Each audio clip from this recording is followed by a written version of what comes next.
23 of the House of Commons Standing Committee on Human Resources, Skills and Social Development and the Status of Persons with Disabilities. Today's meeting is taking place in a hybrid format pursuant to the House Order of January 25th, 2021. And pursuant to Standing Order 108 Sub 2, the committee will commence consideration of the subject matter of Supplementary Estimate C 2020-2021, Vote 1C under the Canada Mortgage and Housing Corporation, and votes 1C, 5C, 10C, and 15C under the Department of Employment and Social Development referred to the committee on Tuesday, February 16th, 2021, and pursuant to Standing Order 81 Sub 4, the committee will resume consideration of the main estimates 2021-22, Vote 1 under Canada Mortgage and Housing Corporation, votes 1 and 5 under Canadian Accessibility Standards Development Organization,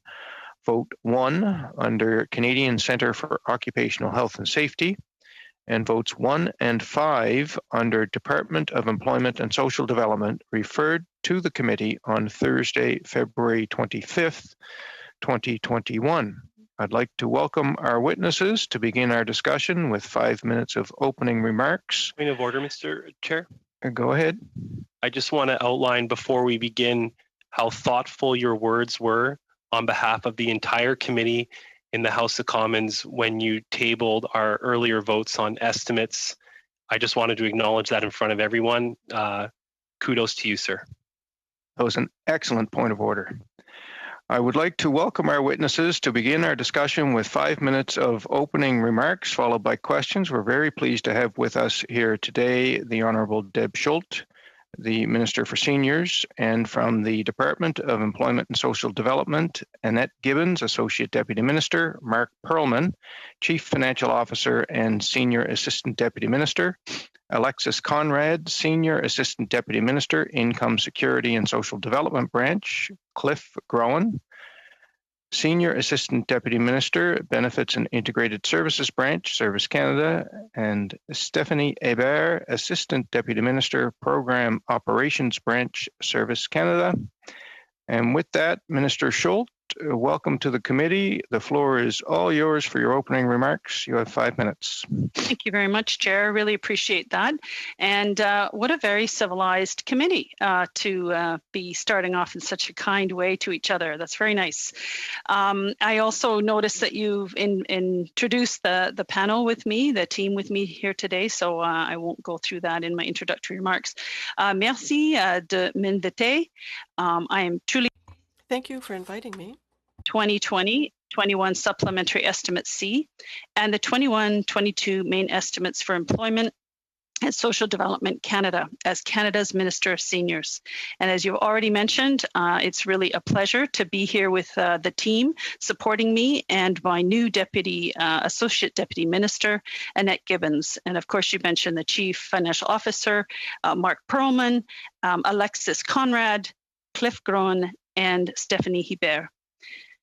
Canadians have been dealing with the incredible challenges of the pandemic for over a year now, with millions of additional doses bound for Canada. Vaccines efforts are continuing to ramp up across the country. The other side of the crisis is in sight, and I want to reassure the committee that looking out for seniors and vulnerable Canadians will remain a top priority for our government. The Supplementary Estimate C for 2020-21 requests an additional $225 million in voted authorities, offset by a decrease of $708 million in statutory authorities. The main estimates for 2021-22 represent a total of $82.4 billion. This is a net increase of $13.8 billion, which is approximately 20%. Over the 2020-21 main estimates of $68.6 billion. This is primarily due to the 3 temporary recovery benefits our government delivered to millions of Canadians to protect their financial safety as their employment was affected by COVID-19. Another factor is foreseeable increases in statutory items, such as old age security pension and guaranteed income supplement payments, that resulted from an expected increased number of beneficiaries due to the aging population. La pandémie est dure pour les aînés. The pandemic is hard on seniors. And maintaining their quality of life by keeping them connected to loved ones and their communities are key priorities shared by our government and Canadian families from coast to coast to coast. As elderly Canadians are most at risk from the virus, they stayed home to stay safe. The pandemic has forced them to take prolonged pauses from precious visits with loved ones, and this has resulted in loneliness and social isolation, which undermines their health. Seniors who are socially isolated tend to use more medication, fall more often, and enter residential care sooner. As part of the main estimates, the department is requesting $63 million in total funding for the New Horizons for Seniors program, an initiative that helps older Canadians maintain vital social ties to their communities. New Horizons is more important now than ever before, as seniors face increased isolation while staying safe at home. In 2020, the program funded over 2,000 community projects, helping improve the lives of seniors across the country. New Horizons brought seniors projects like fitness classes streamed online instead of being held in person, providing tablets and instruction on how to use them. Seniors were able to view church services and have virtual access to community events and their family activities. Support services for seniors with special needs or disabilities help them live independently. And we also purchase personal protective equipment to provide safe services to seniors through New Horizons for Seniors. Seniors deserve to be safe and respected and to live in dignity. Our government remains committed to increasing old age security by 10% once a senior turns 75. We'll also work alongside the provinces and territories to set national standards for long-term care. And we'll continue to take action to help seniors age in their homes. And we'll all be working with the Ministry of Justice to establish new offenses and penalties in the criminal code related to elder abuse and neglect. And I'll be accelerating the process, the government will be accelerating the process of developing a national universal pharmacare program. Je vous remercie. Thank you for having given me this opportunity. The financial resources requested today will enable us to continue our work to create a better future for seniors. And I'd be pleased to answer any questions. Merci. Thank you very much, Minister. We're now going to commence with questions, beginning with the Conservatives. Ms. Falk, please, for 6 minutes. Thank you, Mr. Chair, and thank you, Minister, for making yourself available to our committee. I just wanted to make a note off the top. I noticed in your remarks the items that your government remains committed to doing or is going to do in the future. I just want to note from the last time you were at this committee meeting, I haven't seen much progress on these items. So I think that would even be from the fall economic statement, which is a little discouraging for me and I think seniors, across Canada. But what I want to ask you about first is, no doubt we've had this conversation too at committee before, is just personal support workers, care workers. We know that they provide critical care and support for our seniors, and we know that it's not an easy job, and it's mentally, physically, and emotionally taxing on each of them. And we know that this pandemic has underscored the workforce shortage of skilled personal support workers. And in looking to address the workforce shortage, we cannot lose sight of the skills that are needed to deliver quality care to our seniors. And we do know with an aging population and seniors' needs growing increasingly complex, the need for PSWs with the right skill set and training is only going to grow. And so the professionalization of these workers would improve the standard of care for our seniors, among other benefits. And this is a priority for support workers. And I know it has come up in my conversations quite regularly with the Canadian Support Workers Association. And when Minister Qualtrough was at our committee the previous week, she had indicated that you were in conversations with the sector to create standardized credentials. I'm just wondering if you can clarify if discussions to standardize personal support worker credentials are ongoing, and if it is the intent to develop nationally recognized credentials. You're on mute, Minister. How many times has that happened? Sorry about that. Thank you very much for your question and for your interest in a very important issue, which is personal support workers. And as we have seen in long-term care, personal support workers and the lack of workers was a serious issue that caused challenges in that sector. And it's also an issue in in our home care. We're obviously wanting to support seniors wherever they live, home or in long-term care or other facilities, and personal support workers are extremely important to do that. So as you know, in the early days of the pandemic, we provided $3 billion to the provinces and territories to help improve the funding and the pay of essential workers, including personal support workers. And that, I understand from my colleagues and through conversations, was very, very helpful in helping them to keep people in those roles and attract people in those roles. But it hasn't been enough. We have been supporting the long-term care sector with our Red Cross, helping to train people and to get people into those facilities to help when they're in crisis. But more importantly, we need more. So that is why Minister Qualtrough has been working diligently with the sector to develop an intern training program, and we are going to support to create 4,000 interns that we can rapidly train through online training and then place them in long-term care facilities so that they can get in there and help. I think this was the program we had discussed previously when you were at committee, but I'm wondering if there are current conversations and discussions happening to standardize personal support workers across Canada. That's specifically what I'm interested in. Yep, my understanding, conversations have been undertaken with the department and also with my colleague in that sector. And the training is supposed to be starting this spring with. But that's training for the interns. Right, but I'm talking about standardization of the profession, just because it is something that the Canadian Support Workers Association has been asking for and saying that would help with delivery of standard of care if there was a standardization. So I guess I'll move on, or actually maybe to talk about that.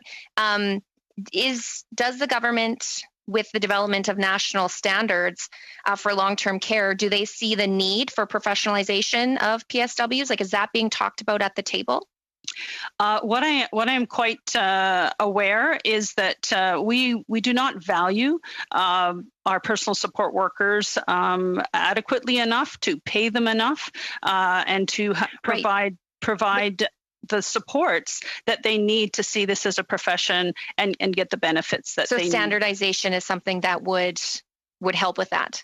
There's no question that we're looking for all the ways that we can help support the sector in providing support to PSWs and keeping them in this profession, because obviously if we don't provide incentives with adequate pay and adequate benefits, then people won't stay in this profession. They need to be treated properly. Absolutely. For the work that and they're doing. I hope that's something that the government is talking about with the counterparts, provincial and stakeholders. That that is something that will help quality of care delivery in long-term care facilities. Thank you, Minister. Thank you, Ms. Hawk. Thank you, Minister. Next, we're going to go to Mr. Long, please, for 6 minutes. Thank you, Chair, and good afternoon to my colleagues. And thank you, Minister Schultz, for coming before us again. I will say, like I said to Minister Qualtrough and Minister Hussain and Minister Tassi, I really appreciate, I know the committee really appreciates your openness and your availability to this committee. It's very, very meaningful and very, very evident. And thanks for the work you're doing on the file. I do have some questions for you, Minister. We'll start with old age security. There have been some who have conflated the special financial supports provided during the pandemic, which were significant, with the regular quarterly indexation of the program. Can you help put this in context so that people at home know what's exactly been done and what extraordinary measures we have taken to maintain the economic well-being of families and seniors in particular? Thank you very much for that question. It gives me the opportunity to share that 6.7 million Canadians received the one-time payment for seniors as part of our government's commitment to support seniors during the pandemic. Seniors that were eligible for OAS received $300, and those that were eligible for guaranteed income supplement received an additional $200. And so that meant for a low-income couple, if you include that with the GST top-up, they would have received over $1,500 of tax-free support to help them through pandemic additional costs. The department, I just want you to know that the department was working to make sure that all those that were eligible would have received this one-time payment, and that would be were eligible as of June the 2020, and then they were continuing to work any applications that came through between that time and September to make sure that anybody that was eligible would have received that payment. So it was a tremendous support for seniors during a challenging time. But that was just one piece of the support that we were providing for seniors, because the other aspect was to make sure that they had the community supports in place, because sometimes it wasn't about money, it was about getting the help that they needed, because if they were stuck in their home, they needed services and supports to be able to get around. So that's why we provided an additional $20 million to the New Horizons for Seniors program. We provided an ability for organizations to pivot their programs to help seniors in a different way than what they had proposed prior in the prior year's application.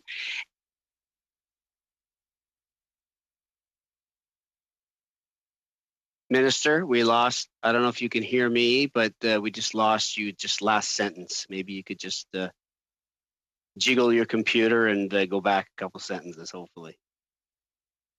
Sorry, but can you hear me now? Yes, yes. Okay, so I was just talking about the additional millions that we gave to community organizations to help support seniors. Did you lose me again? No, you're good.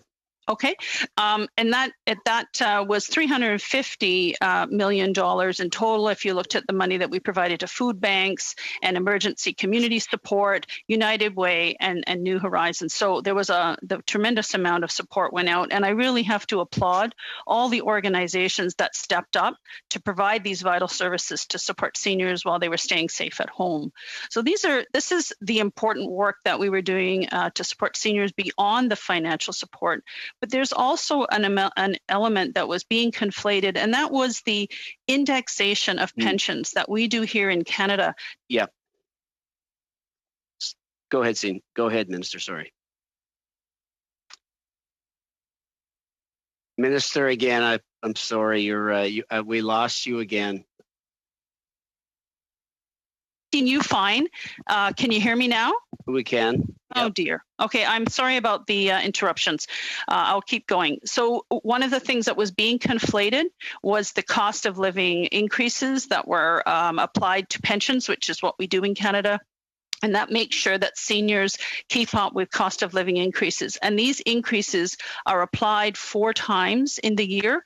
So, sometimes there's complaints about it being a small amount. We felt it was more important than waiting once a year to give a larger amount, that to give it to seniors as they needed it to address the cost of living that they may be facing. And another important element is that once it's applied, it cannot be removed. So if costs go down, cost of living goes down, that does not get removed from their pensions. So it's an important program, and it's an important aspect of how we support seniors.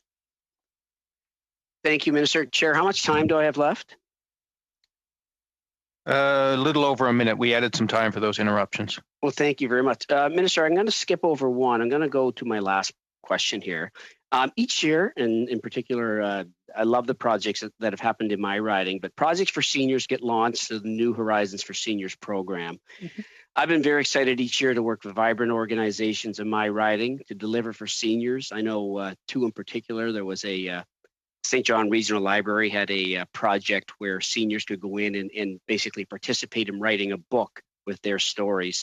Another one was another organization applied for a greenhouse where seniors could go in and, and have fellowship and plant and do things like that.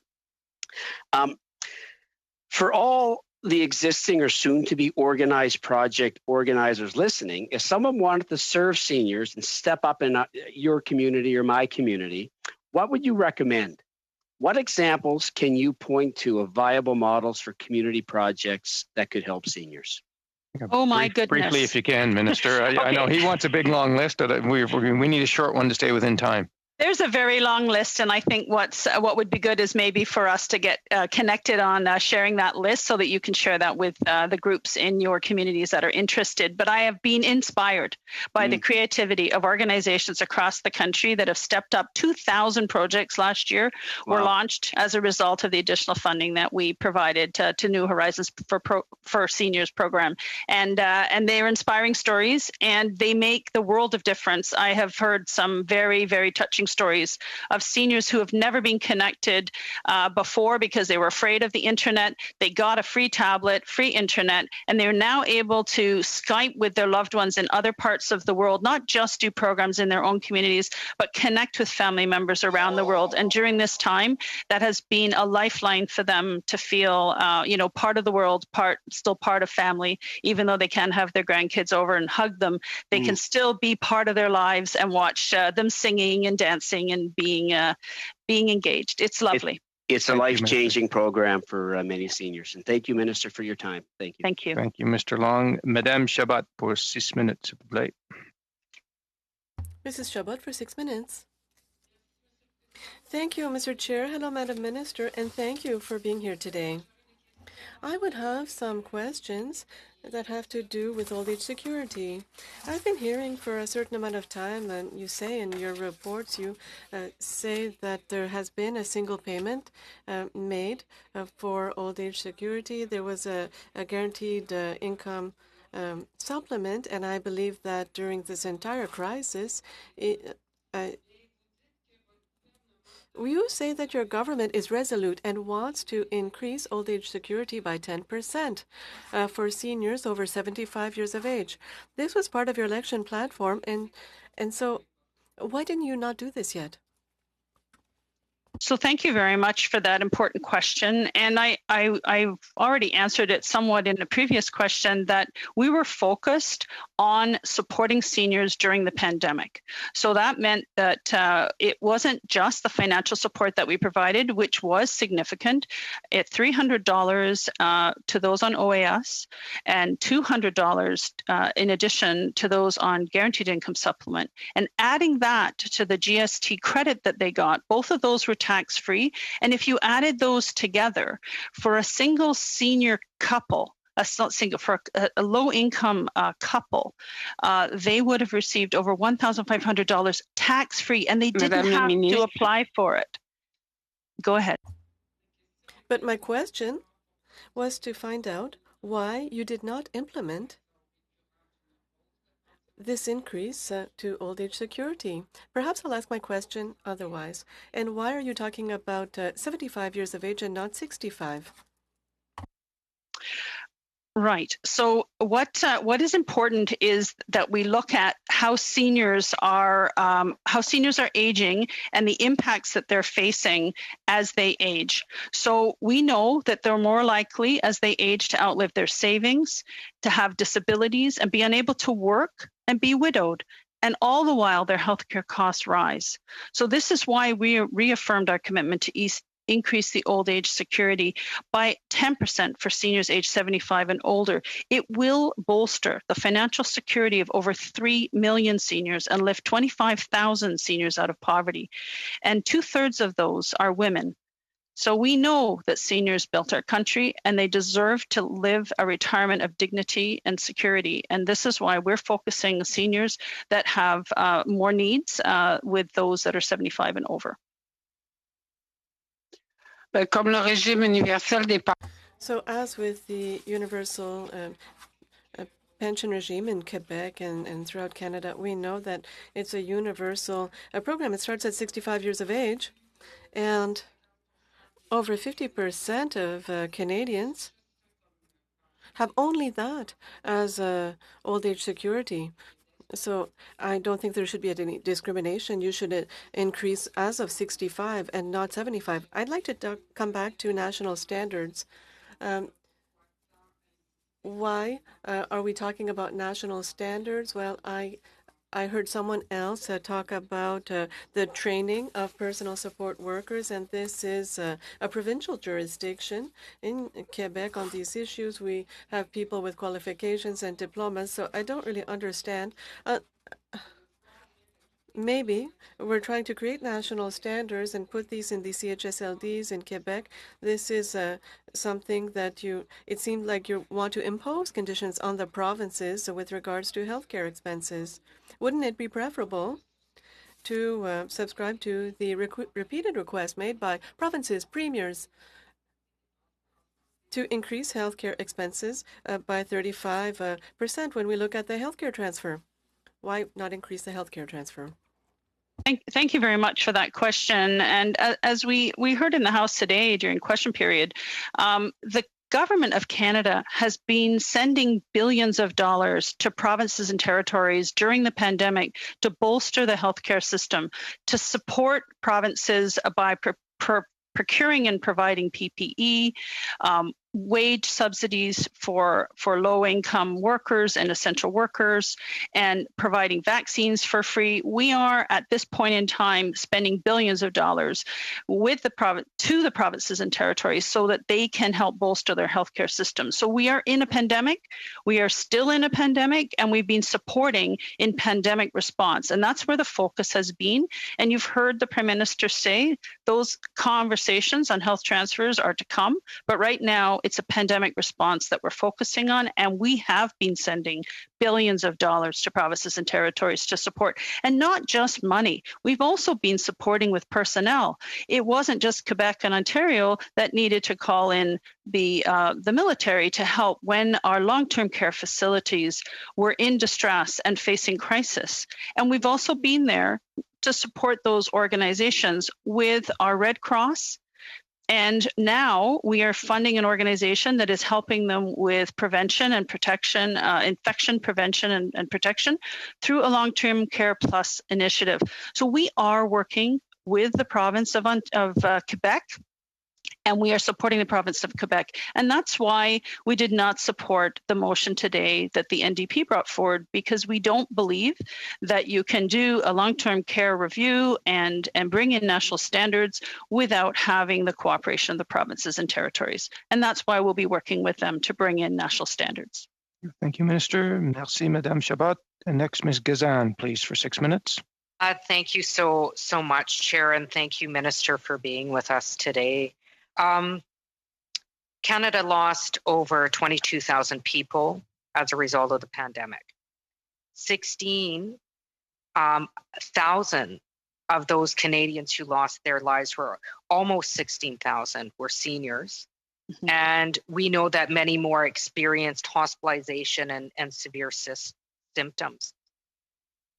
Clearly, the pandemic has demonstrated how seniors in our society are treated as disposable, particularly relating to long-term care, where we saw the worst of the worst conditions for seniors. I know your government voted against our motion today to put in national standards for long-term care. I know you just responded to my colleague, but Canada, if you look historically, if you look at the universal health care, that's a prime example where the federal government worked with the provinces in the area of their jurisdiction to ensure universal access to world-class health care.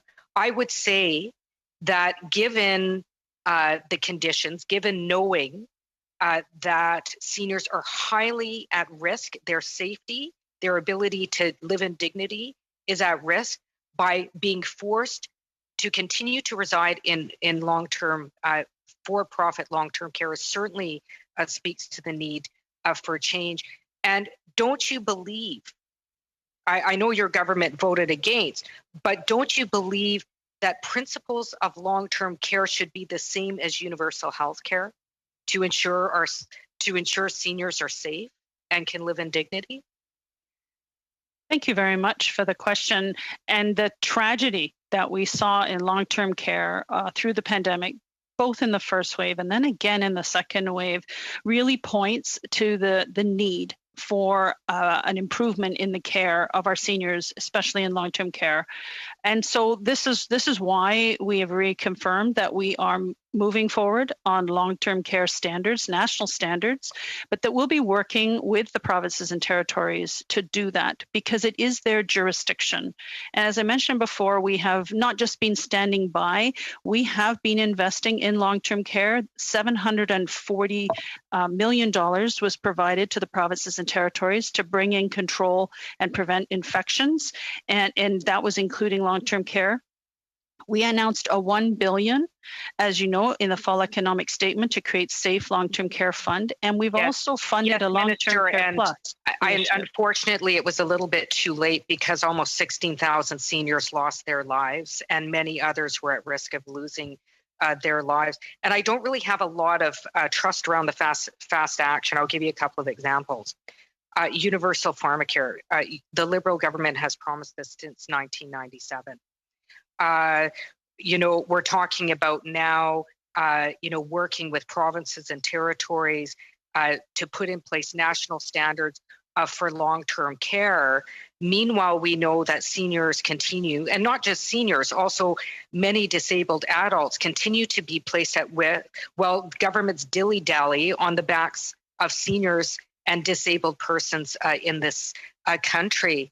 And we know, especially when it comes for-profit long-term care facilities, study after study, report after report confirm that for-profit facilities and their abhorrent services are to blame for the countless deaths and infections related to COVID-19. This is unacceptable to me that we continue to dilly-dally. Shouldn't the federal government move beyond standards and create a national long-term care program to protect seniors and disabled persons and ensure they get the care they need? Would you agree with that? You will see no argument here on the need for national standards on long-term care, and I can assure you there's no dilly-dallying. I have been having those conversations with my counterparts in the provinces and territories, as has Minister Haidu. So we are underway in terms of having those discussions. We are also making investments through the Long-Term Care Plus initiative, where we are having a sharing of information through the long-term care with each other, with experts, to make sure that they're bringing into place best practices to protect seniors. And we are really happy that NACI, the National Advisory Council on Immunization, has identified that seniors living in long-term care would be some of the first that would get vaccinated, and we can see provinces and territories well underway in that initiative to make sure that we have them protected. Just finally, is your government willing to immediately end for-profit long-term care? Yes or no? As I mentioned before, the long-term care is in the jurisdiction of the provinces and territories. So we'll be working with the provinces and territories to bring in national standards, because what's most important is that no matter in what configuration and institution that seniors are in, they need to be safe and they need to be respected, and that's what we're bringing in. What is the projected timeline that the national standards will be completed and we will put an end to long-term profit and long-term care? What is the timeline? When is this brief answer, if you can, Minister, please? It is in work, currently in work, and we should be having more information on that soon. Thank you. Thank you, Minister. Thank you, Ms. Gazan. Next, Ms. Falk, please, for 5 minutes. Thank you again, Mr. Chair, and thank you again, Minister. I just wanted to touch on OAS. I know Madame Chabot asked a couple of questions, but I noticed the departmental plans for this year reiterate your government's promise to increase OAS by 10% for seniors 75 and older, a commitment that, as I said earlier, your government has failed to deliver this far. We do know that Parliament recently passed a motion to increase OAS for seniors without the support of the government. And in this motion, it recognized seniors receiving an increase from age 65 and up, not just age 75. So I'm just wondering, is the government going to honor the motion that was passed in the House, or do what they want to do and not respect the work that the House of Commons passed? So thank you very much for that question. I want to assure you that we have reaffirmed our commitment to focus on an OAS increase of 10% for seniors 75 and above. And I want the context of the motion that was passed did not take into account all the other initiatives that the government's been doing to support seniors. Right, but it was the will of the House. I understand. So do we just have a government, I guess, that does whatever they want to do, not respecting the will of the House? I just want you to know that we are very much focused on improving the financial security for seniors, and as we have been since the beginning of our term. Right at the very beginning, we improved guaranteed income supplement for single seniors because we know how important pensions are. We also improved the outcomes for CPP for future retirees so that they would have more pension to be able to draw on, because we knew pensions were not adequate for people's needs today, or seniors' needs today. So we have already been working diligently on improving outcomes. Absolutely. I recognize the talking points that you keep saying, but I know from talking to seniors on the ground, real life people, real life seniors that are Canadians, that what has been done isn't enough. So I guess what I'm wondering is, for seniors who are having trouble making those ends meet, can they expect a fulfillment of your government's repeatedly promised 10% increase to OAS for those seniors aged 75 and older in this long-awaited budget that is supposed to be tabled next month? Is that something that they can expect in April? So in the throne speech, you know that we reconfirmed our commitment to increasing OAS by 10% for those 75 and above. And I just want you to know that we are continuing to do significant work on behalf of seniors. Through I know, Minister, but that, please forgive me, but that was 2 seasons ago already. Christmas passed, fall has passed. I mean, we're into spring, let alone that this was a 2019 campaign promise. And I just feel that, your government is hiding behind the veil of COVID all the time and using COVID as an excuse that we didn't move forward. And it's disappointing. So I guess what is the timeline for the increase to OAS? Because we're going on now 24 months plus. I just want to remind you that, we were elected, and shortly thereafter, we ended up having a pandemic that has mobilized all of our departments to put the measures in place that will provide support for not just workers and businesses, but for seniors. And we have been taking action, putting significant funding towards supporting seniors. As I mentioned before, 6.7 million seniors received a one-time payment. Do you have a timeline, Minister? Yes or no? I'm just wondering, for the amount of correspondence that I receive from seniors across Canada, what is the timeline? Do you have a timeline? Are you advocating at the cabinet table for a timeline? We are committed to delivering on our campaign promise of 10%. So is that immediately, or is that after the upcoming election that the Prime Minister wants to have? As I have said, we have been focused on pandemic response, and that's what we have been doing. And we have put twice as much into supporting seniors as we made in our platform commitment. That is something that people don't seem to be paying attention to. We gave that one-time payment to all seniors 65 and above that were on old age security, and an amount for those that were on guaranteed income supplement. This was much more than we had committed to on our platform, and we provided that last year, and we are still committed to delivering on our platform commitment. But Canadian seniors are going to know if this is going to be another campaign promise, and they will vote accordingly. This government hasn't delivered on their campaign promises from 2019 for seniors, and it's disappointing. Thank you, Ms. Falk. And next, we're going to go to Mr. Vaughan, please, for 5 minutes. Just to confirm with the Minister, we can't change OAS without a budgetary approval from Parliament. Is that not true?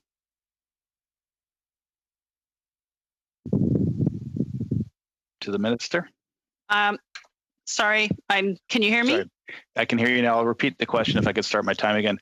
There seems to be a freeze there. We can't change the OAS checks to seniors without a parliamentary approval through a budget process. Is that not correct? It would need to be a legislative change, yes. So we don't need to wait for the next election. Now that the budget's been announced, that's the target date for fulfilling our pledge to Canadians? What I've been saying and what the government is saying is that we are committed to delivering on the 10% OAS for 75 and above. And since it requires budgetary approval, I'm sure that the member from Saskatchewan will be supporting our budget and to fulfill that pledge because she seems to be enamored with it. Point of order, Mr. Chair. Perhaps she'd like to run for us in the next election. Point of order, Mr. Chair. Go ahead. I don't appreciating having MP Vaughn speaking that way, putting words in my mouth, and attacking my character in such a way. I withdraw it. You don't support the increase. I understand that. In terms of the OAS. Again, point of order, Mr. Which Chair. is it? You cannot apologize. You cannot retract your statement and say it again. No. That speaks to character. You can decide whether you support. You can decide whether you support the proposal. It sounded like you did. If you don't, I'll let you choose which side you want to be on, and I appreciate the clarification. My question to the minister is, in terms of in the interim, because of COVID, we actually boosted payments with one-time emergency funds that actually exceeded the commitment we made in the campaign. That's what I just heard you say?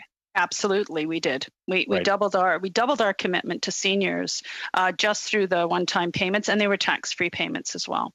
Okay, but there was also other supports through the charitable foundations around food banks. There was additional supports around community nonprofit support. There was also additional supports in terms of some of the other steps we took, which support seniors without necessarily providing them a check, but with support so they can live comfortably in the community, as well as transfers to the provinces for long-term care, for personal support worker, and for supports in the community as part of the Safe Restart Agreement. It wasn't just the money we sent to their check account.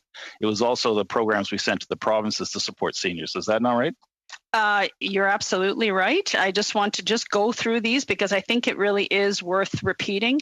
Not only did we put an additional $20 million for New Horizons for Seniors program, and we've all heard how important that program is for seniors, we gave $350 million to charities and not-for-profits to help vulnerable Canadians, including seniors. And I saw lots of projects come out. Meal programs and social visits and PPE. Food to the door. Yep. Okay. Taking people to their appointments. All very important things. And to be clear, on long-term care, we didn't vote against the NDP motion because of the national standards part of it. It was the process of imposing national standards on the provinces that we were opposed to. It's the process we were opposed to, not the principles. Is that a fair way of describing our vote today? It's very important to be aware that it is the jurisdiction of the provinces and territories to provide long-term care.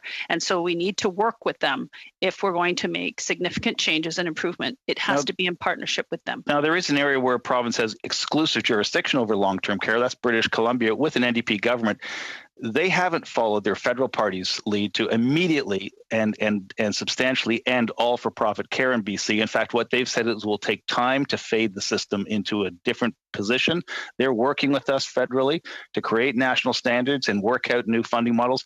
But when it comes to long-term care and getting rid of all for-profit models in a system, BC actually has that capacity to do it tomorrow if they wanted to. But the BC government, an NDP government in British Columbia, has not done that. Have they told you why they disagree with Jagmeet Singh on this issue?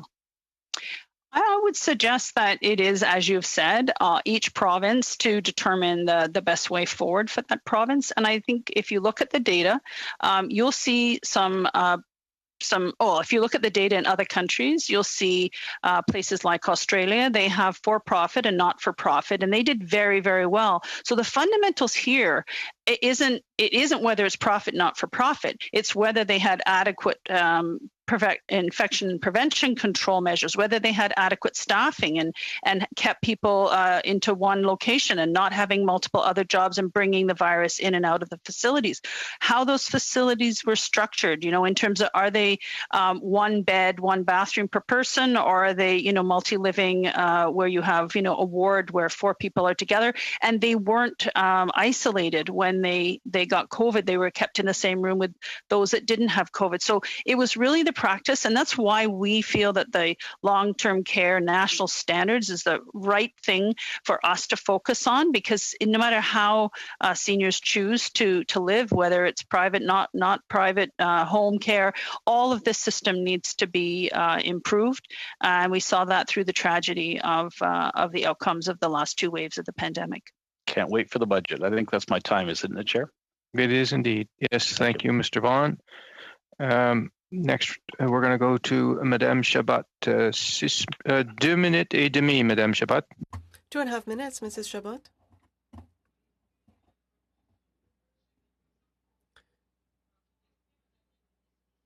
Microphone, please.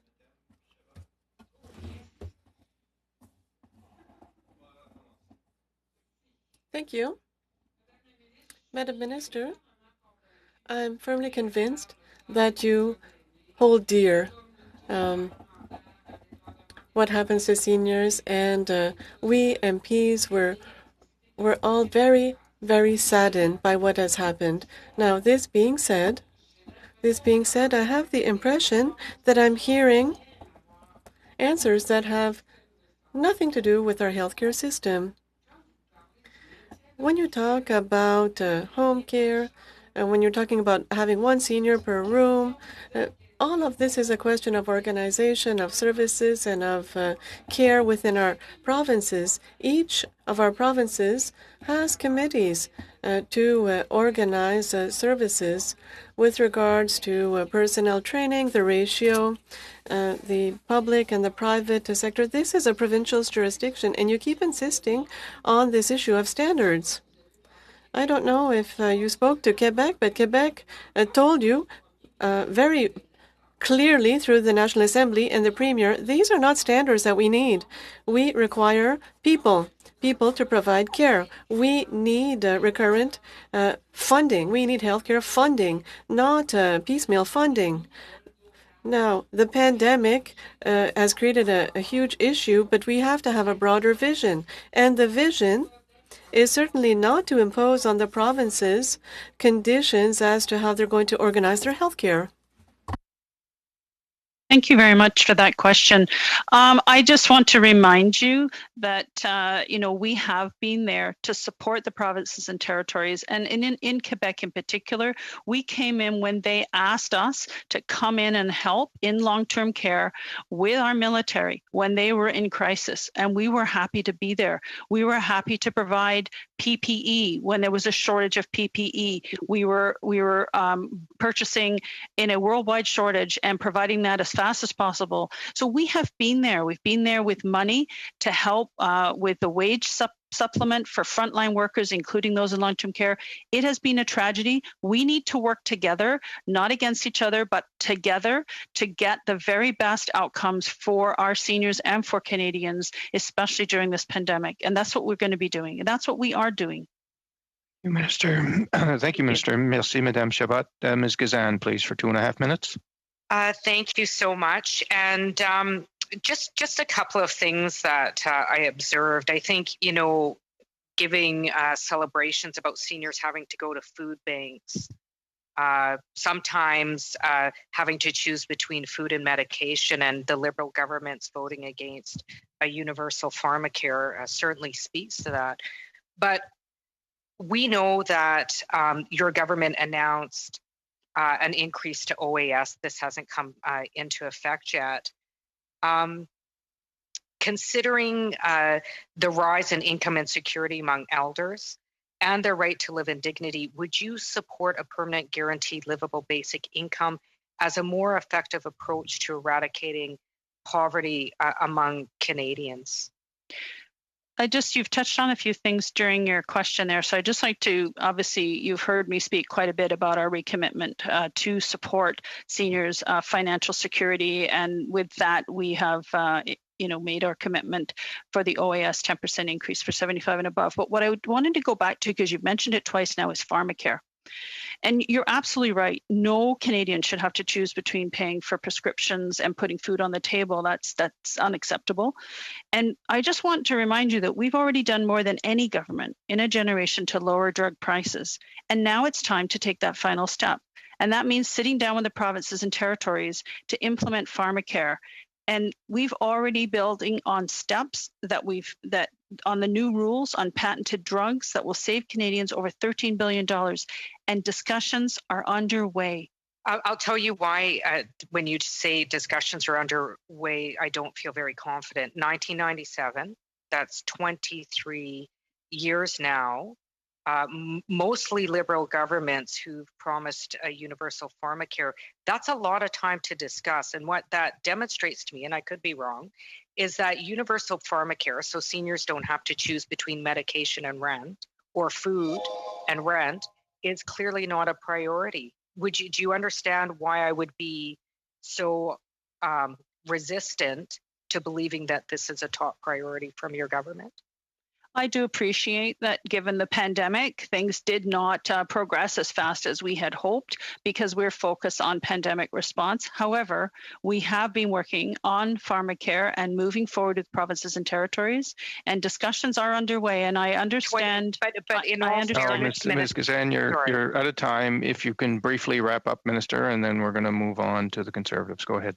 I just wanted to say that, it is a challenge because we have had our focus on the pandemic and the pandemic response, but we are working on those other initiatives that we made in our campaign commitments and our platform, and our speech from the throne, and we're moving forward on pharmacare. Just wanted to make sure that was 22 years prior to the pandemic. Thank you, Minister. I understand. We're going to go now to the Conservatives for 5 minutes. Is it Ms. Falk? Yes, you have please. the floor. Go ahead. Thank you, Chair. Yeah. I just wanted to touch, Minister, on New Horizons. In the lead up to this year's rollout of the community-based stream of funding for New Horizons for Seniors program, you had indicated a new minimum funding threshold of $50,000 per community was in place, subject to eligible applications.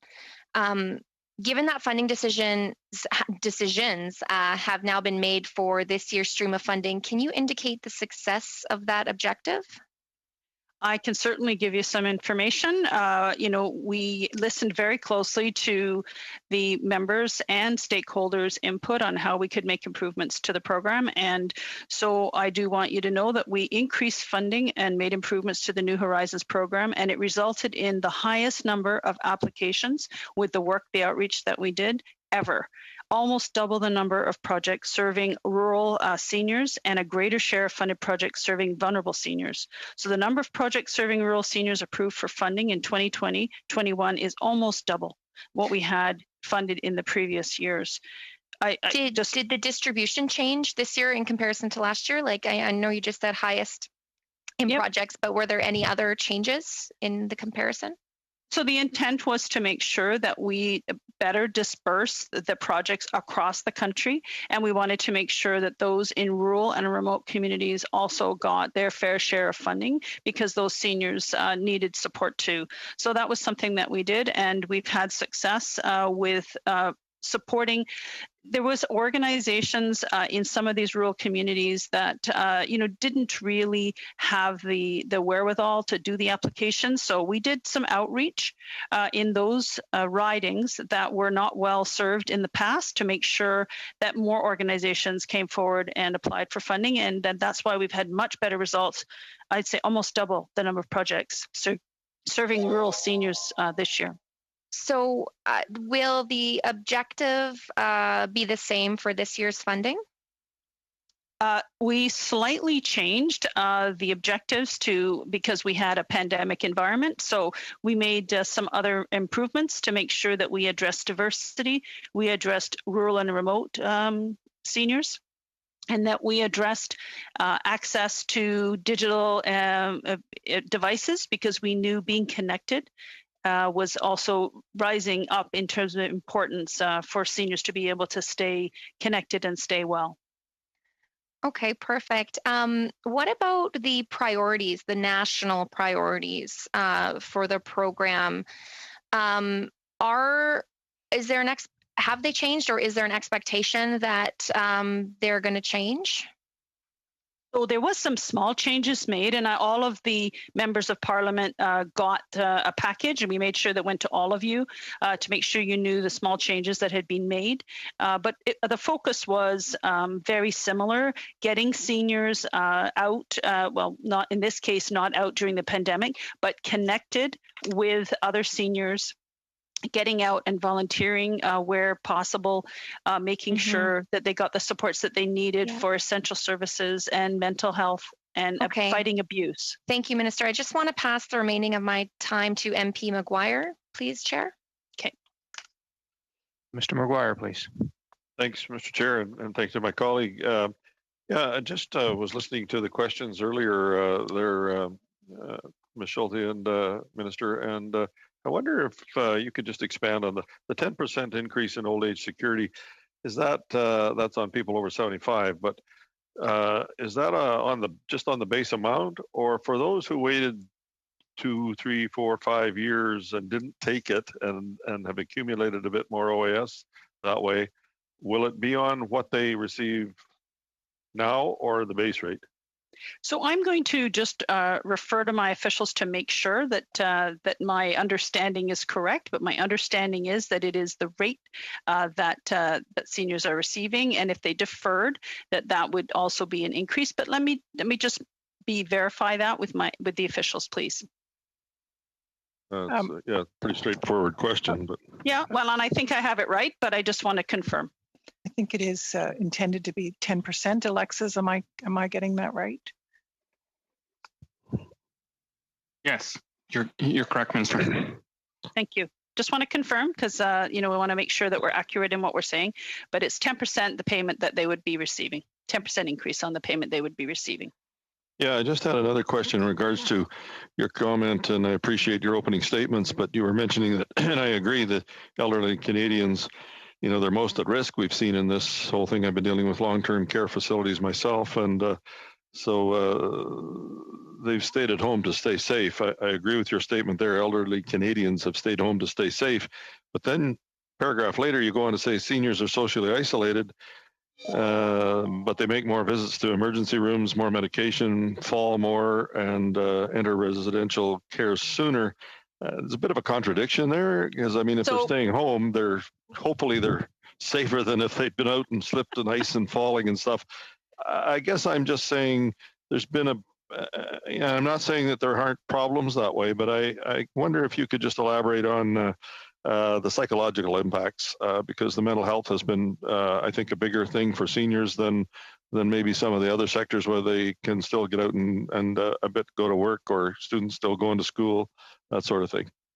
You're Minister, we're well past time. I didn't want to be impolite to a newcomer to the committee, but if you could answer briefly, and then we've got one more. That's all good. Go ahead, Minister. I'll be very quick. Sorry if that's gone over, but I just wanted to say it has been really, really difficult for seniors, and that is why we provided more funding for organizations to get out and support seniors, because it did help their mental health. If they could get connected, they could do programs together. And I just want to make it clear that the stats, the data that I was sharing with you in terms of the falls and the medication, that's data from before the pandemic, which led to us bringing forward that campaign promise, and a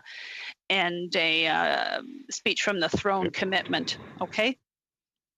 Thank you, Mr. Maguire. Madam Minister, the last person to pose questions, c'est Stéphane Lauzon pour 5 minutes. Monsieur Lauzon, à vous la parole. Merci. Thank you very much, Madam Minister. You one more time. Je vais poser mes questions en français. I'm going to ask my questions in French. I'm sorry, I missed half of that.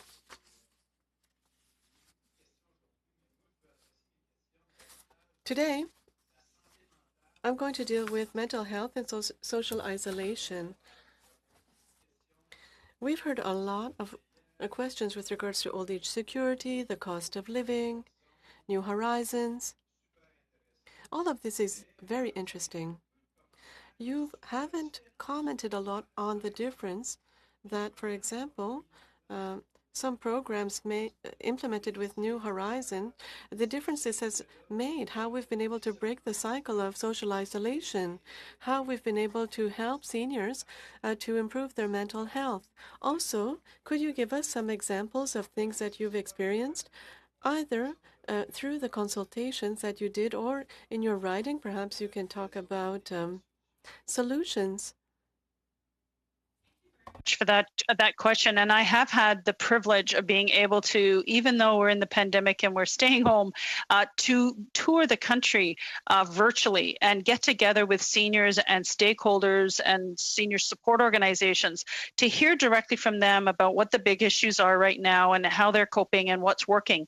And I have to tell you, I have heard over and over again how powerful the New Horizons for Seniors program has been to supporting seniors. And you're just an example of one of the very inspiring stories I heard. There's an organization that is providing tablets and internet to seniors, and they are hooking in students from a local university to help train and orient those seniors on those tablets, and they all do a turn. So there's a whole network of youth through the students at school and at university, helping support the seniors get connected. And some of those seniors were in tears talking to me about how much it's made a difference in their lives, being able to see their grandkids over, because they can't travel over to Italy, the birth of a child, being able to actually see and interact with family members, which is just so powerful. And I'm just so I'm so proud of all the work that Canadians have done to step up, take advantage of these programs, and do some very, very innovative programs to help seniors. And it is, in some cases, life-changing for some of those seniors. And I'm very, very proud of the work that's being done across the country. Merci beaucoup, Madame la Ministre. Mais vous avez ouvert une... Thank you, Madam Minister, but you opened a door by talking about equipment and examples that you gave. You said that you gave out some tablets and that you helped people to connect through the internet, but people need the internet to be able to do that. Have you heard of all the investment that was made for the internet? We're talking about $1.75 million, and we've just announced another $800 million in investment for wideband internet. We had programs with the CRTC. We've had programs also in conjunction with the provinces. The action taken by our government with regards to internet, can this make a difference for the seniors? Absolutely. You can see that. Can you hear me? Because I see my internet's gone unstable. You can hear me good. I can hear you. I can't hear you anymore, Minister.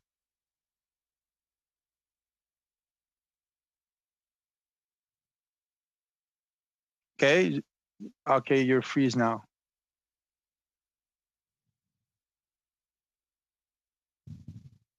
Oh my goodness. Okay, now I can hear you, but I can see you. You can hear me now. You can't see me, but you can hear me. Okay, so I'll just keep going because I know everything's back. Come back to normal now. You can see how important internet is now. It's like the road of today. It's the replacement of the roads. Everybody needs to be connecting to get their health information, to get students' education, their classes. You're seeing it with seniors being able to connect to their communities. So it's very powerful. It was nice to hear the leader of the bloc thank the government today for that announcement in Quebec. And I was able to do an announcement last week on the rapid response for broadband, connecting almost 500 more families in my riding. So wow. We're very, very powerful program, the National Broadband, improvement. And so I'm very proud of the government focusing on what's essential for Canadians and putting the investments in those locations and communities all across the country. And it focuses in rural and remote because that's where we really don't have good coverage because it's so costly to put it in place. And we're making that happen. Thank you. Very, very good point. Merci, Monsieur Lauzon. Thank you, Madam Minister. That completes the rounds of questions. Thank you so much for being with us, Minister. And I think we should also probably offer a tip of the hat to the IT ambassadors that kept you with us and on the screen, because there was only a couple of times where there were brief breaks, but overall the quality was quite good. We appreciate you being here and the comprehensive way in which you answered the questions. I would be remiss if I didn't mention before we let you go the fact that this will likely be the last time we'll have Mr. Perlman in front of us. He indicated during the sound checks that he is due to retire fairly soon. And Mr. Perlman, thank you for your service to the department, to parliamentarians, to your country. We, especially in the last year, and I wish you a happy retirement and a great next chapter. With that, colleagues, we're going to suspend for 3 minutes just while we do a sound check on the next panel, and we'll be back to you. Thanks again, Minister, and to your team.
2020.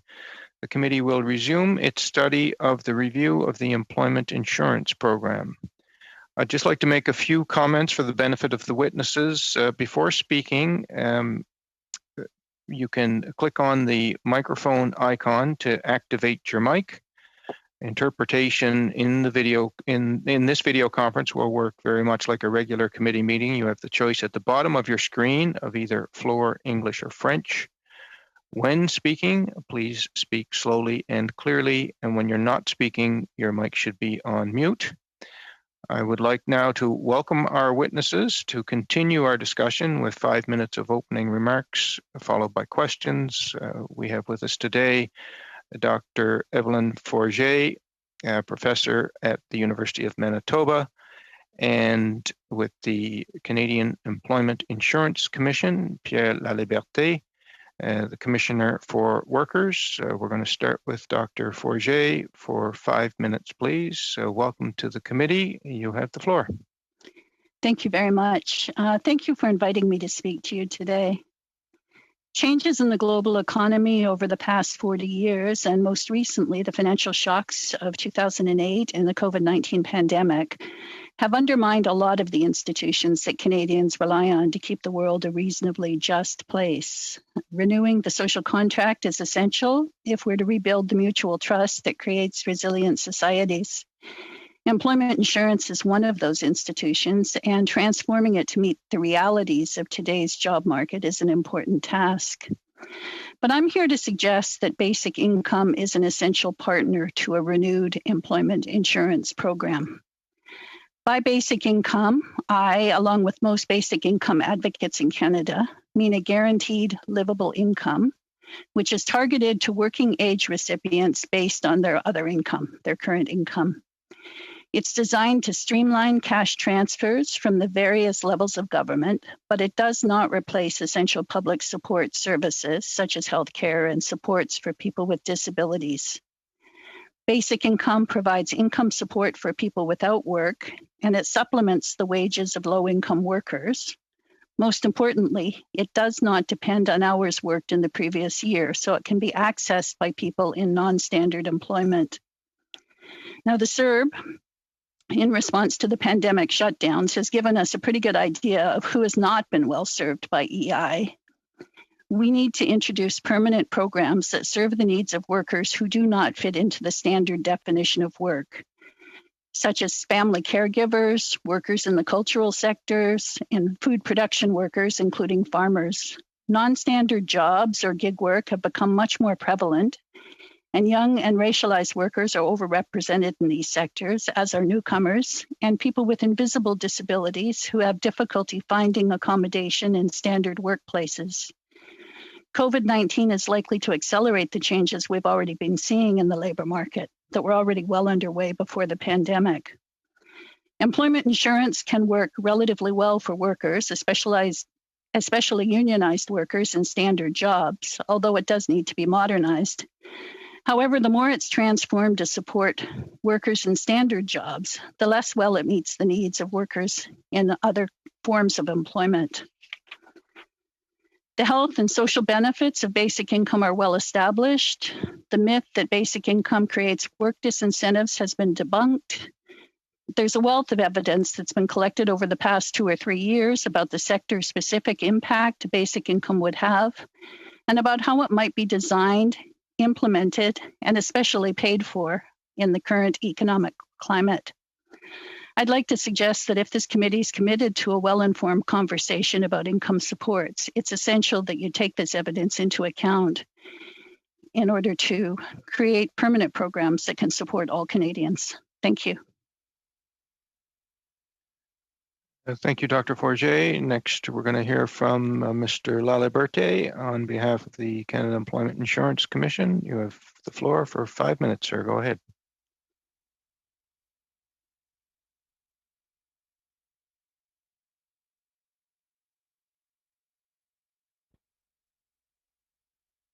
You're on mute, I believe, sir. You're on mute, sir. All right.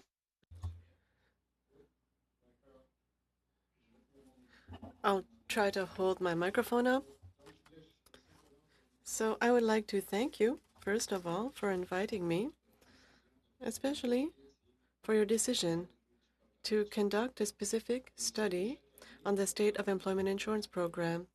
Could somebody, this is the interpreter, could someone ask the gentleman to raise his microphone some more? L'équipe perdue du fait de ce que j'appellerais notre négligence collective. Point of order, sir. Monsieur La Liberté, est-ce que vous pouvez... Mr. La Liberté, could you move your microphone up, please? Thank you. It's a challenge for the interpreters. Okay. I'm sorry.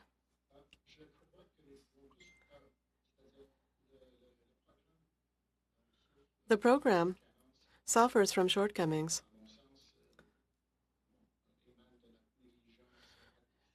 And this is a result of our collective neglect. The program needs a little love. And in love, as we know, proof of love is often more important than declarations of love. So I think that we can all agree that the COVID crisis has confirmed the need for a comprehensive review of the program. Given the number of things that need to be changed and adjusted, it seems to me that such a thorough review cannot be avoided. Even the IMF, in its report on Canada last week, agreed. As it stands today, the program no longer adequately meets its objective of providing sufficient income support to Canadians who are losing their jobs and facing a changing labor market. At its core, it is important to remember that the EI program is a social insurance program, and it should be there for people who lose their jobs. However, since the last reform, only a minority of unemployed people receive benefits, and among those who pay premiums, only 6 out of 10 people receive benefits. As the crisis passes, it will be important to facilitate access to the program, particularly by reducing the number of hours required to qualify. Regarding the level of support, it's clear that the current 55% replacement rate combined with $56,000 maximum insurable income is also inadequate, and claimants receive amounts that are too modest. We should increase these thresholds. Also, the sickness benefit is no longer sufficient. We've been talking about this. Many claimants exhaust their benefit before a return to work is possible or even desirable. An extension of the benefit period to 35 weeks, for example, would cover the majority of cancer treatment periods. Over time, the program has become increasingly complex to administer, and there is a real and urgent need for simplification. If the program had a meltdown last March, it was largely due to this complexity. If the department had had to manage all the applications in the usual way, it would have taken Service Canada no less than a year to process them all.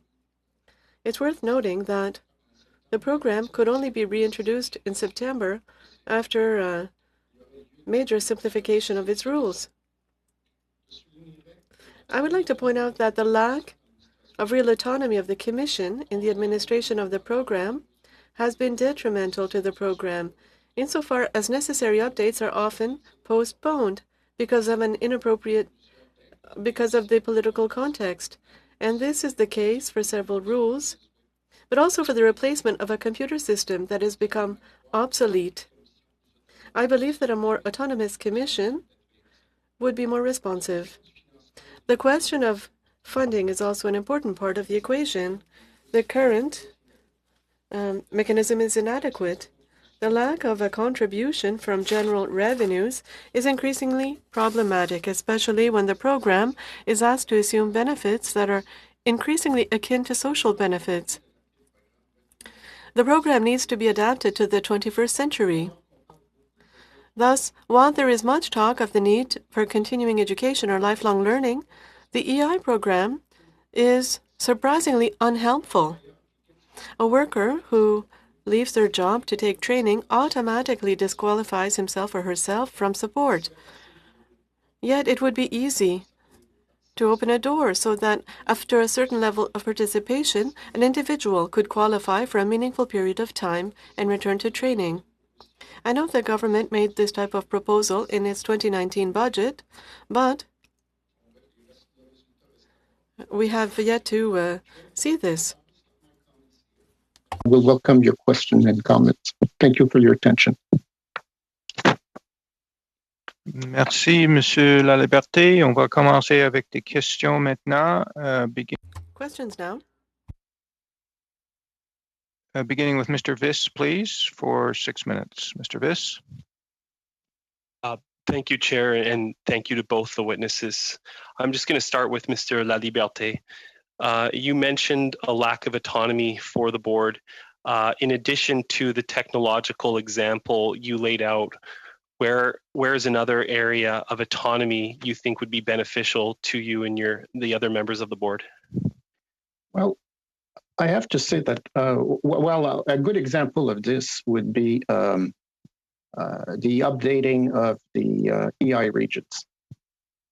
As you know, I mean, the map, apart from the addition of 4 capitals back in 2012, the map has stayed the same for the past 20 years. And yet, you know, the reality on the ground has changed in many ways. So the problem, of course, is please. Actually, let's expand on that point a bit about EI regions. In your remarks, you also mentioned that some of the shortcomings include the $55,000 threshold. In my riding, for example, a single family home costs, the average price is over $900,000. And someone with a mortgage in my community, if they lose their job, they're likely not going to be able to cover their basic needs as, say, someone in another province. Would that be an area the board would like to have more say over? Well, I think when it comes to the broad parameters of the program, I think that's the prerogative of the government in place. And as I intimated in my comments, I do think that 55% of $56,000 is way inadequate for most Canadians. And so if you were to increase, I mean, if that threshold had been indexed, you know, nonstop, we would be close to, in fact, we would be past $80,000 as we speak, instead of $56,000. So you can imagine that 55% of 80,000 would be already a little bit, you know, better.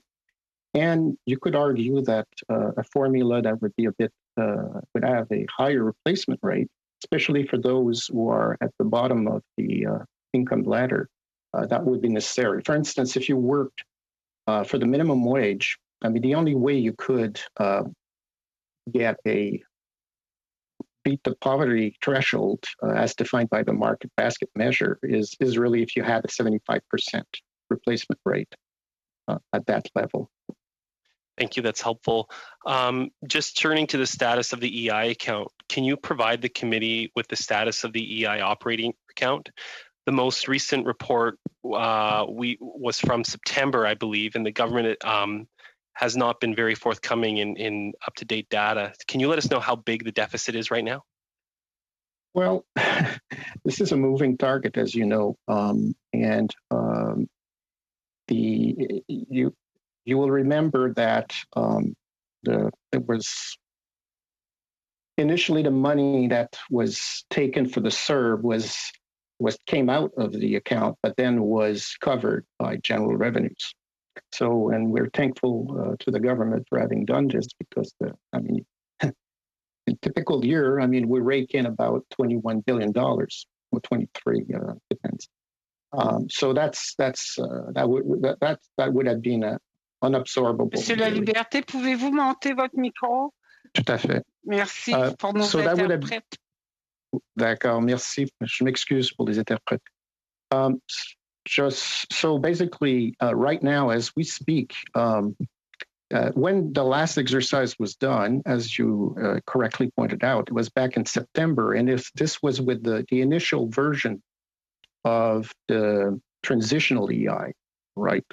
And transitional EI has, you know, the features that you were all familiar with, but it also adds, as you know, rate freeze for 2021 and 2022. So okay, thank you. So we're waiting for an update. That's correct. Okay. On EI sickness I can just say that you can expect at the end of 2022 a deficit if the deficit is not even in question. It's just how large the deficit will be. Well, let me give you an estimate. It's at least 25 billion. Okay, that's helpful. Thank you. On EI sickness benefits, has the Government of Canada consulted you or other members of the Commission on extending EI sickness benefits from 15 to 50 or 52 weeks? We've had discussions on and off on that topic over the past few years because it's been at play. We've made, whether it, my counterpart on the employer side and myself have conveyed our concerns and our ideas on this. And, like everyone, we're not, we don't have any privy access. Right. Okay, sorry, I want to get one more quick question in. I come from a riding where the majority of people work for or run small businesses. Many are members of the Canadian Federation of Independent Businesses. Has your organization been consulted about the potential imposition of mandatory contributions for those who are self-employed? I know this exists in other European countries, and I was wondering if you guys have had conversations about mandatory EI for self-employed Canadians. No, I haven't. Thank you. Thank you, Mr. Viss. Thank you, Chair. And thank you, Mr. Laliberty. Colleagues, I am now going to leave the chair and ask the Vice Chair, Madame Chabot, to assume the chair as I wish to take an active part in questions. So Madame Chabot is now in charge, and I hope that she will cede to me the floor for the next 6 minutes.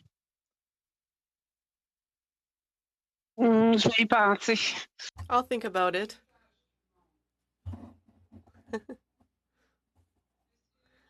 Mr. Casey, 6 minutes. Thank you, Madam Chair.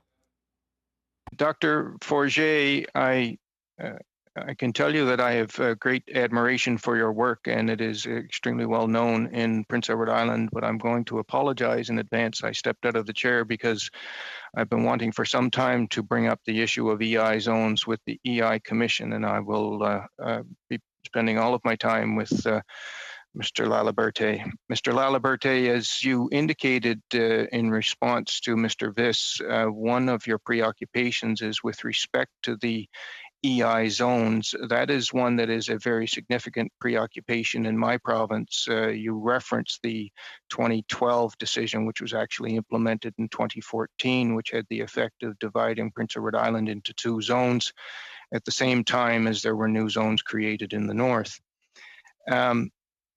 And that was done in the dying days of the Harper government, and as far as anyone in Prince Edward Island is concerned, for purely political purposes to attempt to save a seat there. But we have been unable to pierce the opaque process behind the revision of the zones, and I'm hoping you're going to be able to help me with that today.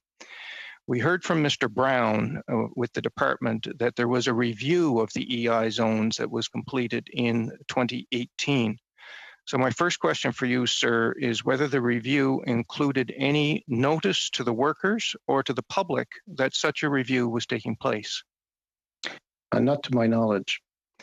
Was there any public input in the review at all? Not to my knowledge. Well, actually, let me qualify this. I, as in my capacity, will talk to my, my stakeholders, so to speak, about this. So I've had a number of conversations, for instance, with the people in PEI over this. But in terms of having I would say, formal consultation, absolutely, we haven't had it.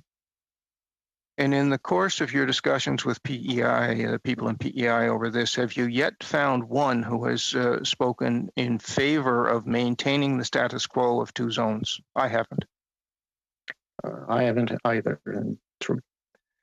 So that being the case, that whatever public consultation was done, even if it was you alone, why were those voices not taken into account when the review was quietly and privately concluded and determined to maintain the status quo, as opposed to the only public input that was received?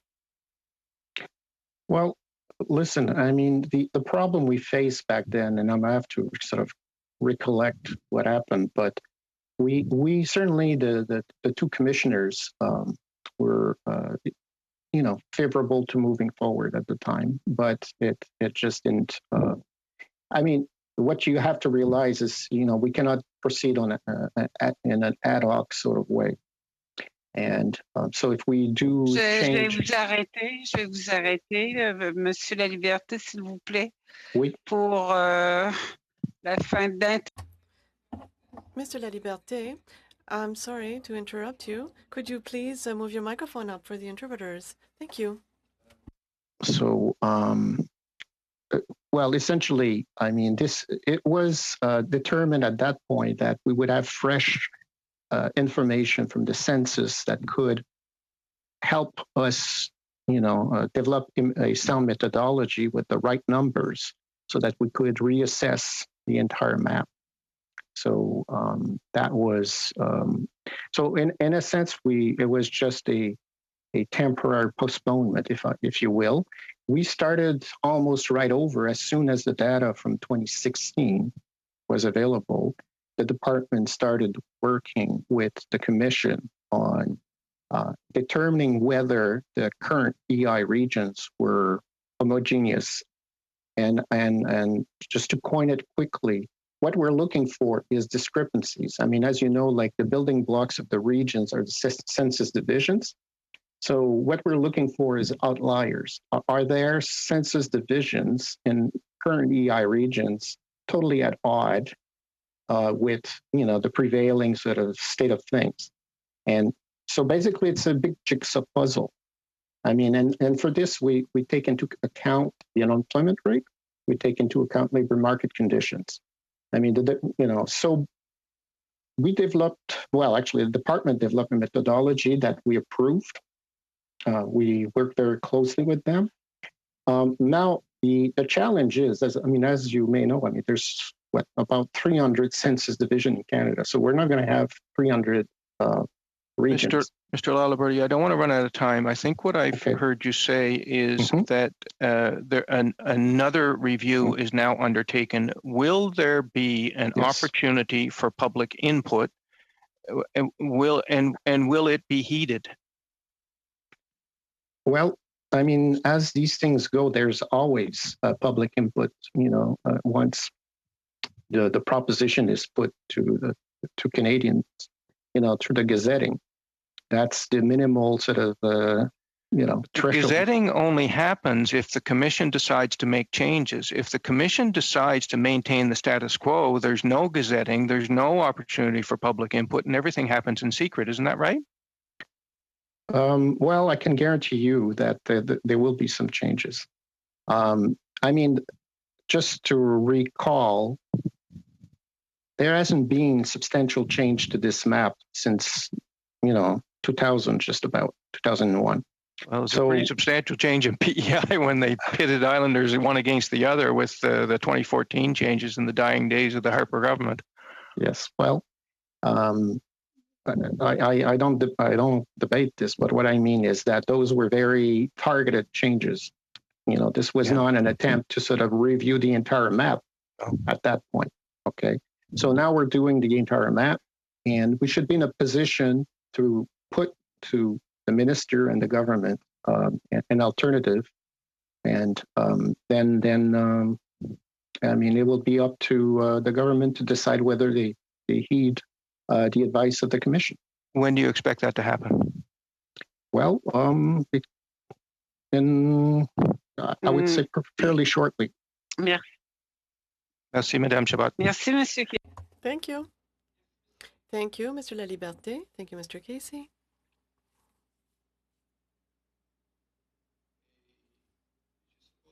I imagine that now, Mrs. Chabot, you would like the floor.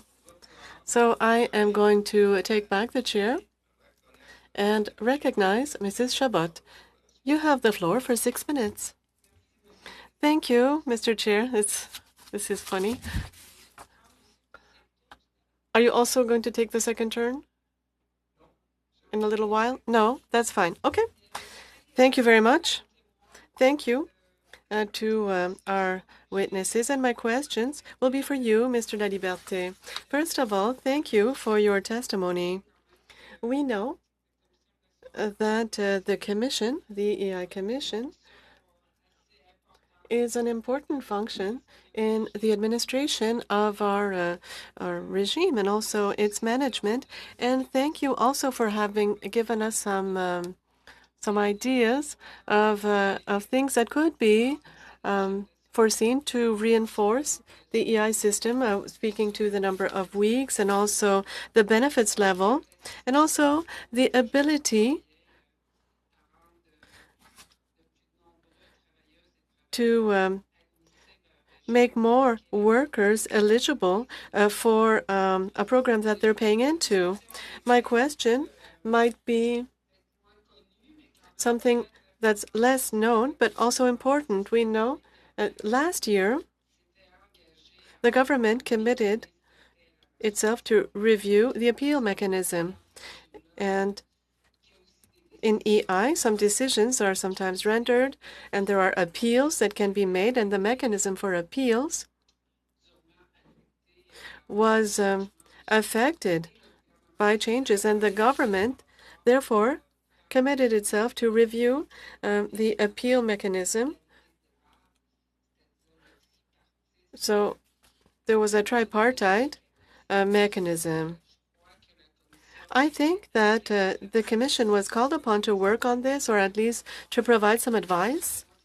I'd like to know where you are at with this, and the unemployed people and the labor movement was very pleased, but also they contacted me to say that perhaps there had been some steps backwards made. So could you add to this? Thank you for your question, Mrs. Chabot. If I'm talking about the changes that were proposed and that were announced right before the last election campaign, well, I'd like to take the opportunity to talk about the work done by Mr. Jean-Yves Duclos, the former minister, and so I hope that his health is better right now. It's because of Mr. Duclos that this file, well, that things were unblocked. As you were saying, this system had become dysfunctional. The government committed itself to bring back a tripartite system after the first appeal, and so the commission would be accountable for this process. Unfortunately, what we've been working on since then is something different. The department is having us work on a new mechanism that would include participation by labor and management stakeholders, but that would report to the deputy minister. So for us, it's not exactly what had been asked for, and we think it's important that the Commission remain in this accountability loop, and I'll explain why. The reason why is that with the creation of the Social Security Tribunal, we saw an independent structure that was not accountable. So then, when it became dysfunctional, the groups of Canadian citizens might complain, but there was no way to ensure accountability. And this is the situation that we don't want to experience. We have managed to speak to our concerns. When I say our concerns, I'm also including the former representatives of employers at the Commission. We believe that there is an important deficiency here. COVID didn't help for the implementation of this new structure. And so we hope that now we will be listened to and we'll be able to make the correct changes. Thank you very much for the question. Well, thank you for your answer, but I would like to say that this is concerning. The groups that represent workers are concerned, and they have made representations to Minister Qualtrough, and they didn't understand that there seemed to be a change between this commitment that was lauded and now the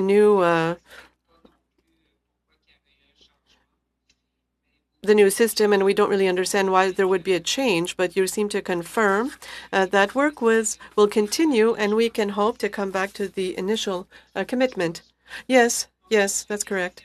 My next question, if you can answer this, there's a huge concern. Mr. Casey, the chair, asked questions with regards to PEI, and he spoke to the issue of zones, but there are many concerns with regards to workers in seasonal industries. In many regions, we know that the government has implemented pilot projects, and they committed to extending them and improving them. They were extended.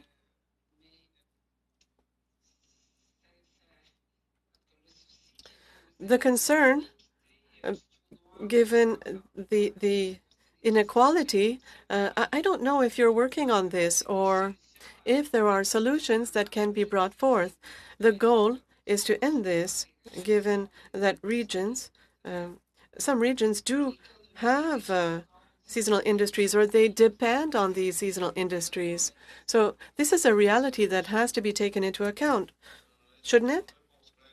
Well, to answer, a short answer, please, Mr. Laliberté. Well, yes, we have results of the pilot project. This was quite positive for the people involved.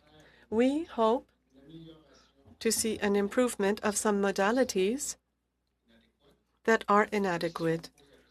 If I'm asked a question later on, I'll come back to it. Thank you, Mrs. Chabot. 6 minutes.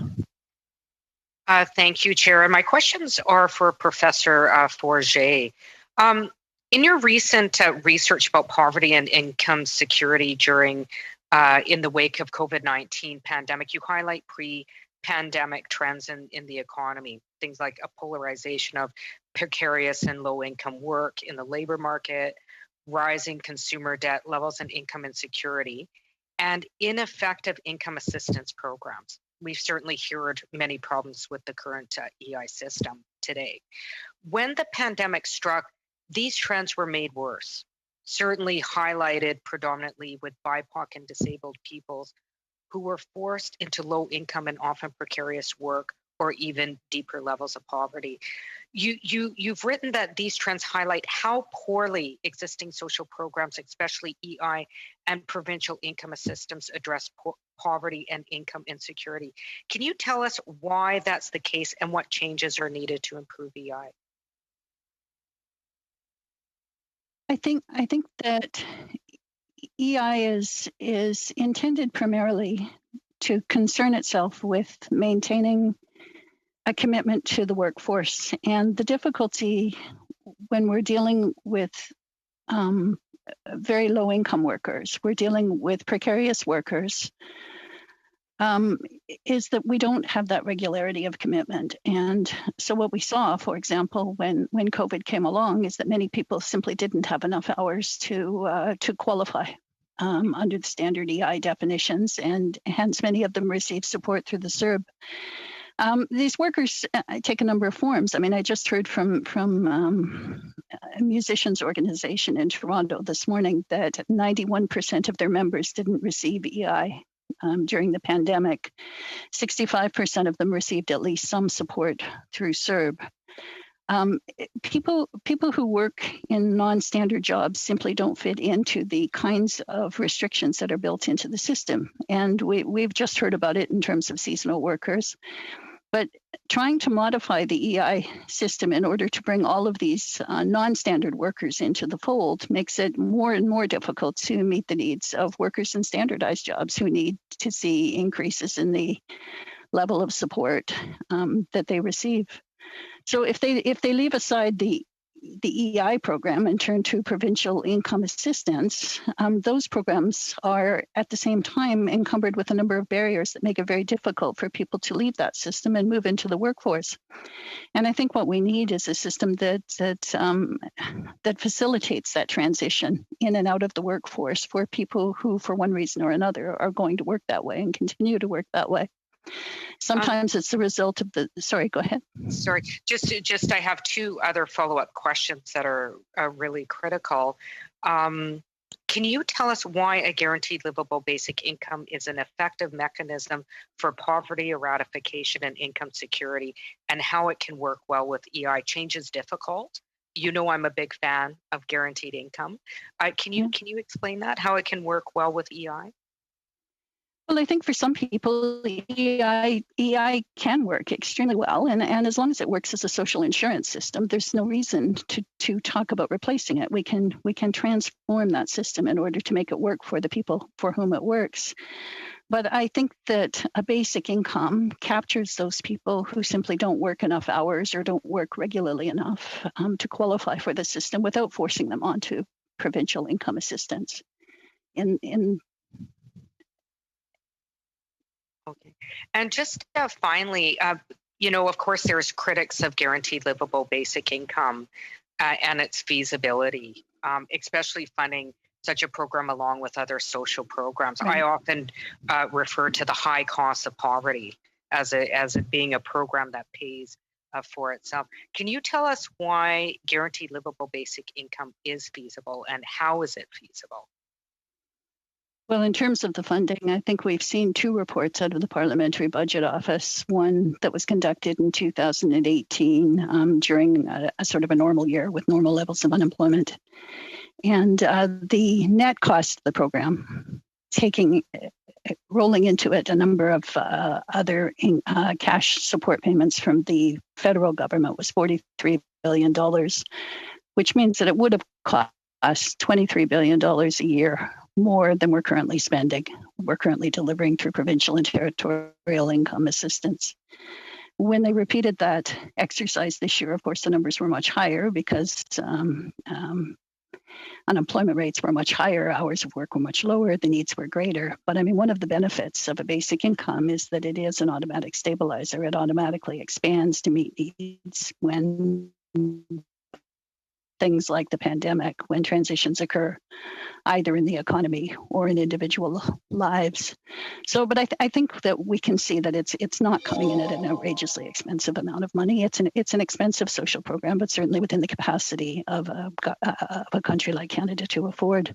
But you touched on the other issue, and that is the downstream costs of poverty, and it's something that we pay very little attention to. But I think the final report of the Commission on Missing and Murdered Indigenous Women pointed out that 80% of Indigenous women are incarcerated for poverty-related crimes.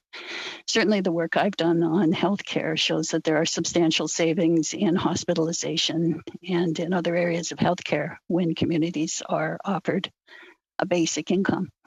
So I think if we look at basic income as an investment rather than a cost, well, then we can start talking about those returns, both financial and personal returns on investment. Thank you, Dr. Forget. Thank you, Ms. Kazan. Next, Mr. Tucker, please, for 5 minutes. Thank you very much. My questions are going to be posed to Mr. Liberté. It's kind of shocking to hear that the forecast you have is that the employment fund is going to be at deficit as at $25 billion. How do you think that deficit is going to get replenished?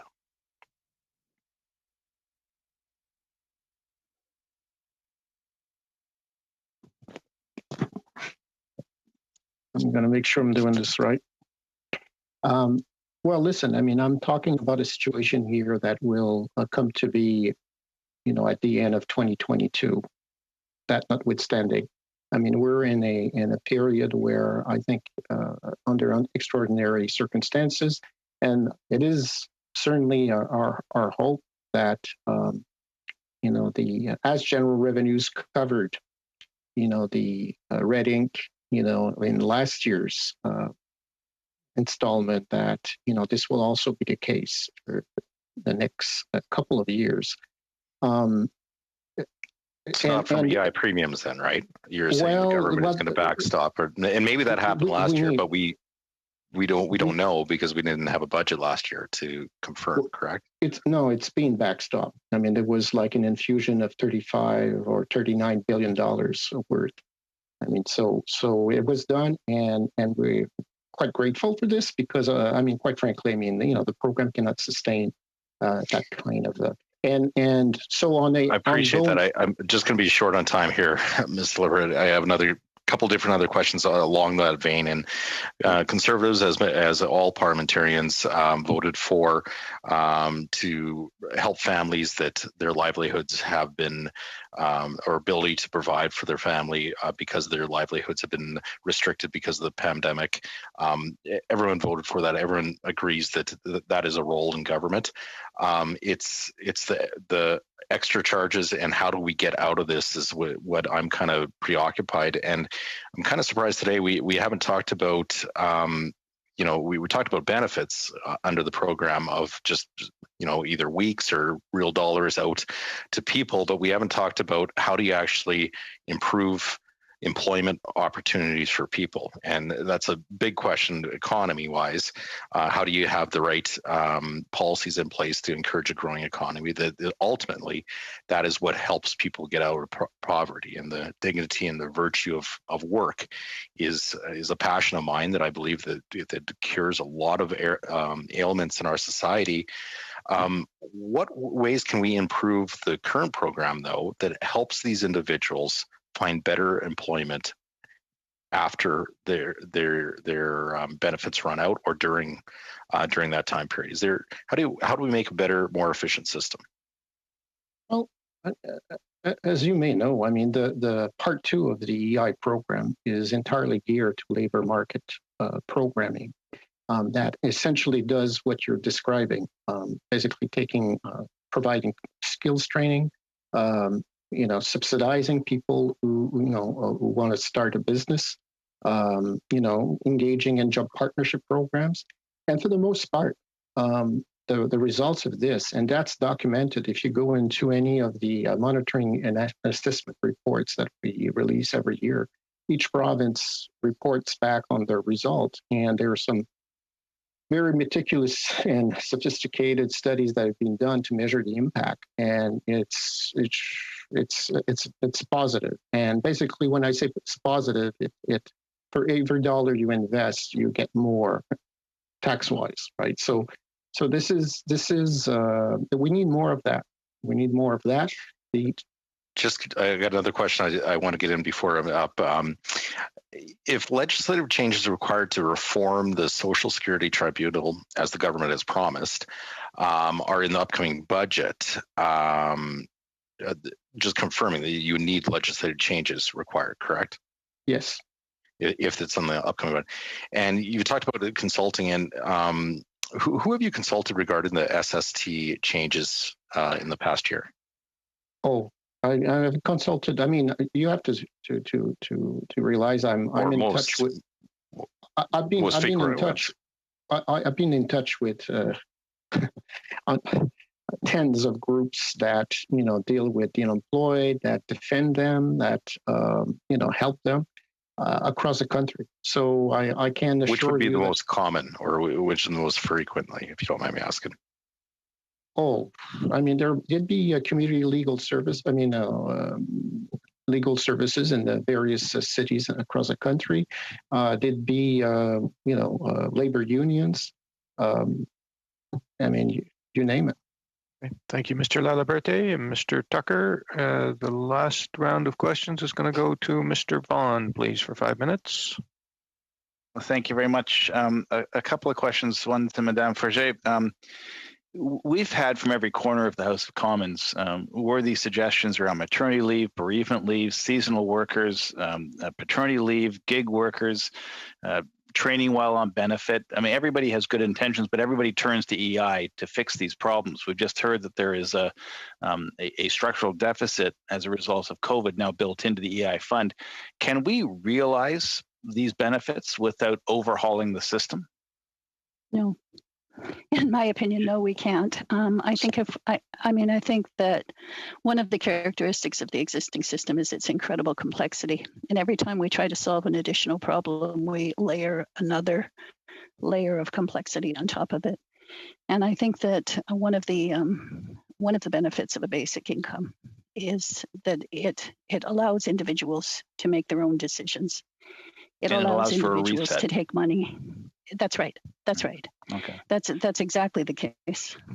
And in terms of the structure of paying for basic income, it seems that some sort of blend of general revenue, some sort of form of support out of the business sector in terms of their responsibility to maintain full employment, but also to be able to adjust to economic trends, as well as there should be some connection to the person who receives the benefit.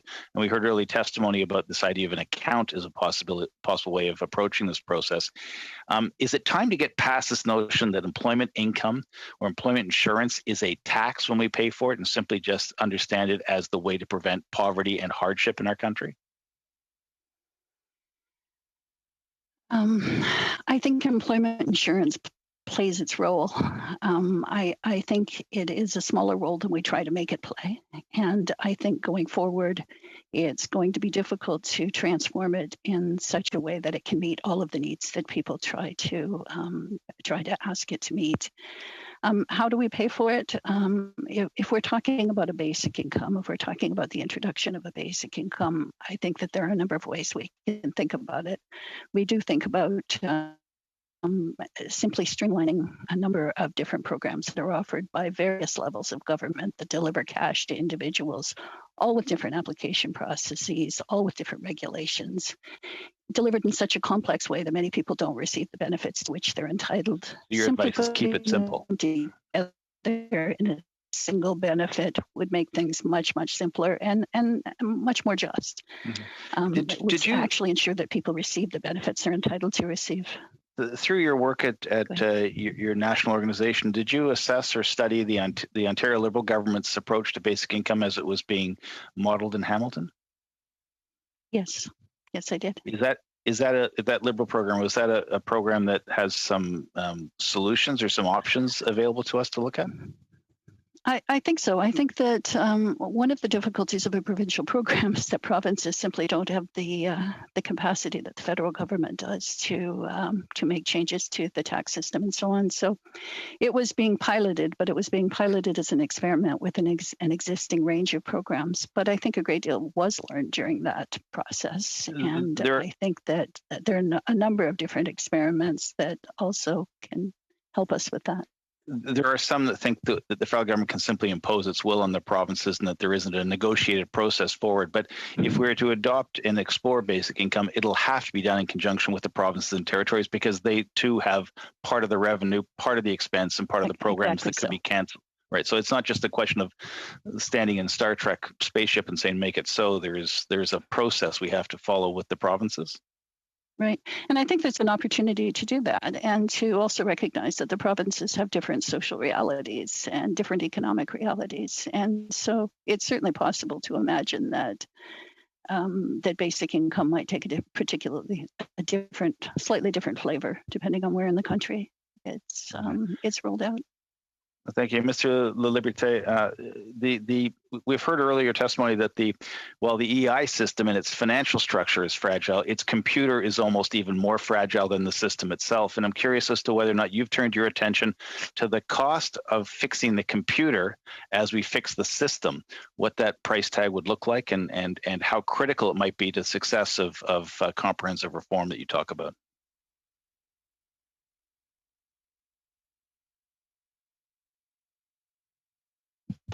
Sorry about Every this. time we talk about technology, there's a failure. I think we jinx it sometimes.